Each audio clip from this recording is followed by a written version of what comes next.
Bien, recalage fait, petit problème technique, veuillez m'en excuser. Je vous disais donc d'abord bonjour sur ce moment live.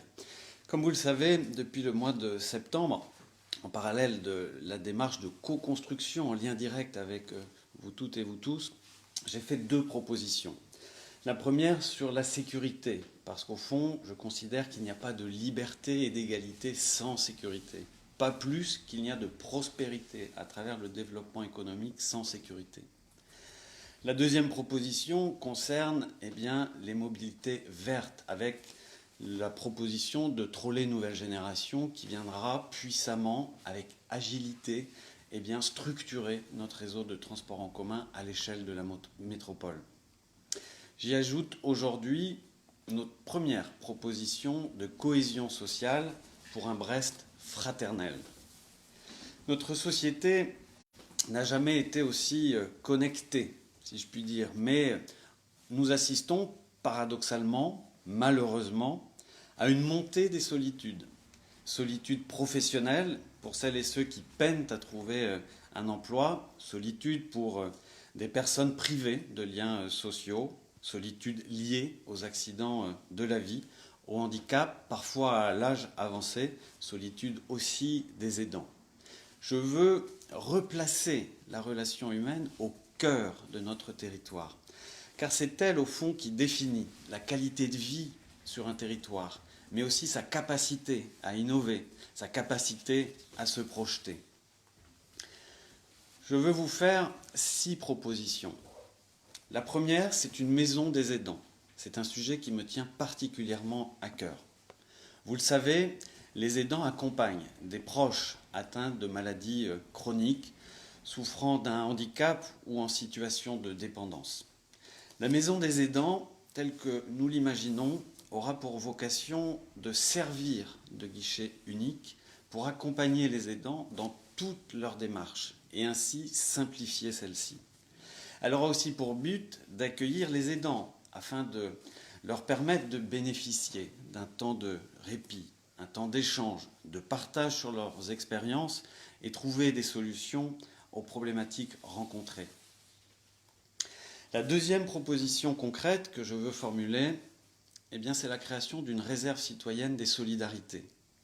Ces citoyens bénévoles et engagés au sein de cette réserve citoyenne des solidarités se mobiliseront pour favoriser la mobilité des aînés et lutter contre leur isolement. C'est un peu, au fond, ce que porte déjà le réseau voisinage que vous connaissez. Mais je veux donner l'ampleur de cette solidarité à l'échelle de notre ville par cette création de réserves citoyennes de solidarité, bénévoles qui seront coordonnés par une plateforme dédiée et surtout formés à l'écoute et au premier contact. La troisième proposition, et parce qu'au fond, on ne doit jamais laisser personne au bord de la route, c'est d'imaginer un café solidaire autour du handicap. Le principe de ce café solidaire sera d'employer des personnes en situation de handicap mental ou cognitif qui cuisineront et serviront eux-mêmes les repas. Le café solidaire, je le veux évidemment ouvert aux Brestoises et aux Brestois dans un lieu d'excellence. Je veux puissamment que cette initiative contribue à porter un autre regard sur ces personnes qui restent encore trop souvent rejetées par notre société. La quatrième proposition, c'est la création d'une mutuelle municipale. Je considère que l'accès aux soins est primordial. Cette démarche aura aussi une action sur le pouvoir d'achat des souscripteurs. Et que cette action collective que je propose doit être une force. Quel est le principe? Cette mutuelle municipale, au fond, la ville recense les habitants volontaires, bien sûr, pour souscrire cette mutuelle, quel que soit leur âge, quel que soit leur état de santé ou encore leurs revenus. Et après avoir questionné les mutuelles, et de par la force de celles et ceux qui voudront y souscrire, nous aurons un pouvoir de négociation qui nous permettra d'obtenir pour chacune et chacun des souscripteurs entre 15 et 25% de baisse sur cette couverture mutuelle. La cinquième proposition, et parce qu'au fond, la transition numérique, elle est une réalité. Elle est d'ailleurs notre demain commun. Mais je refuse, ce faisant, que cela engendre une fracture numérique entre les âges et ou les conditions sociales.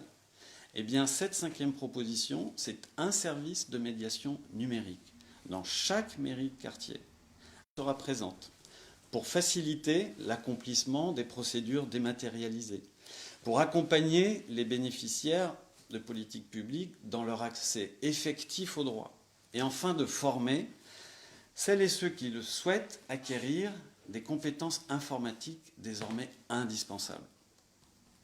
Enfin, la 6e proposition que je veux formuler pour ce Brest fraternel consiste à être volontaire pour expérimenter le dispositif Territoire zéro chômeur de longue durée. Ce dispositif propose simplement de financer l'emploi plutôt que l'inactivité. Avoir un travail, c'est au fond évidemment avoir des revenus, mais également appartenir à un groupe, être reconnu pour son travail, ses talents. Je crois en la puissance de l'emploi et de l'activité pour se réaliser. C'est pourquoi nous serons volontaires pour être dans ce dispositif Territoire zéro chômeur de longue durée. Ces mesures concrètes vont contribuer à tisser, renforcer les liens sociaux au quotidien entre les habitants. Ce projet d'un Brest fraternel, vous pouvez d'ailleurs y contribuer en nous soumettant vos propositions sur notre plateforme participative marchonspourbrest.fr. Dès à présent d'ailleurs, je me tiens à votre disposition pour répondre à vos éventuelles questions.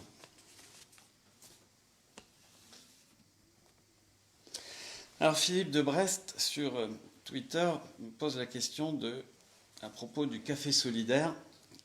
Qu'appelez-vous un lieu d'excellence ? Écoutez, ça ne sera pas une salle dans une fond de rue cachée. Je veux au contraire donner la visibilité, la lisibilité de ce dispositif, de cet engagement en faveur des personnes ayant un handicap. Des lieux d'excellence, vous savez, il y en a plein. On peut aller de l'hôtel de ville, à ses plus hauts étages, jusqu'à un bâtiment qui fasse face à la mer, si je puis dire. En tout cas, comprenez bien l'état d'esprit qui est le mien, c'est de donner de la reconnaissance, de la fierté à travers ce dispositif à toutes et à tous, parce que personne ne doit être au bord de la route.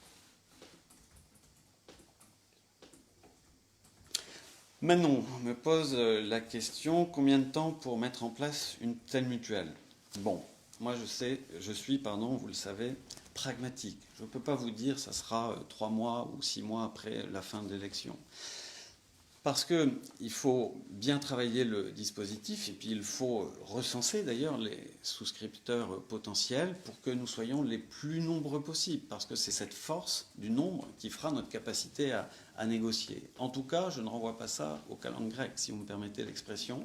Disons que pour le premier semestre 2021, nous devons pouvoir souscrire à cette mutuelle. Il faut être à la fois efficace dans la préparation et concret dans la réalisation.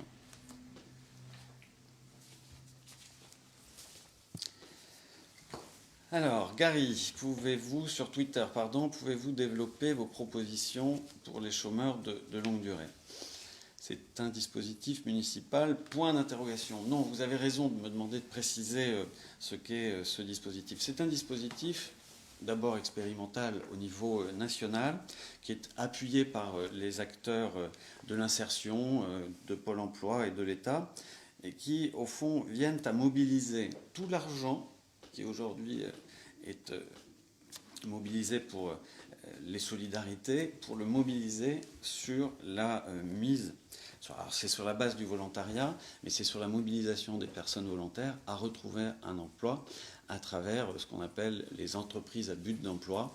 Voilà, nous sommes ici sur des dispositifs qui concernent les chômeurs de longue durée, donc il y a parfois des paliers à franchir sur de l'insertion avant d'aboutir à des processus plus comment dirais-je,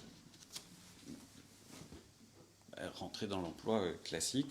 En tout cas, on emploie ces chômeurs de longue durée sur la base d'un CDI et rémunérés au SMIC. Voilà, on mobilise l'argent en direction de l'activité plutôt que l'inverse.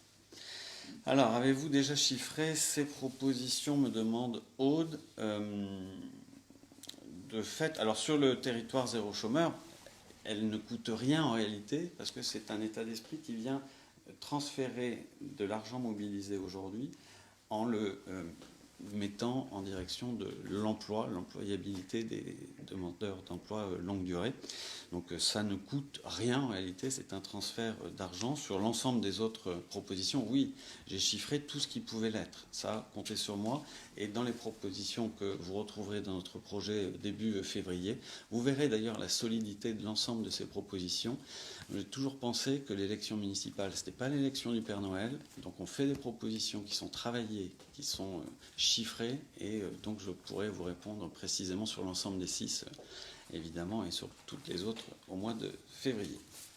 Christophe, alors, quelles seront les prochaines étapes de vos propositions après la sécurité et les mobilités? Eh bien, écoutez, voilà, moi je l'ai dit, la construction de cette campagne, je la veux en lien direct avec les Brestoises et les Brestois. C'est fondamental.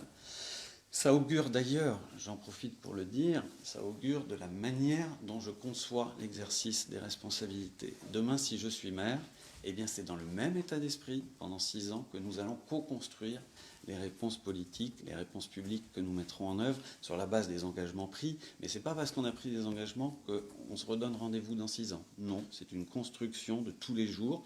Et voilà, cette co-construction me tient profondément à cœur. Donc on a fait 3 propositions. Elles sont sur le débat public, sur la place publique pour le débat à l'occasion de ces municipales. Sécurité, transport, solidarité. Et puis je vous donne d'ailleurs rendez-vous début février pour avoir l'ensemble des propositions sur lesquelles nous travaillons avec vraiment sérieux, avec passion aussi. Il y faut les deux. Il faut donner la perspective, mais il faut le faire sérieusement. Merci à tous, très bonne journée, et je reste évidemment à votre disposition pour continuer de co-construire les réponses utiles à notre territoire. Bonne journée.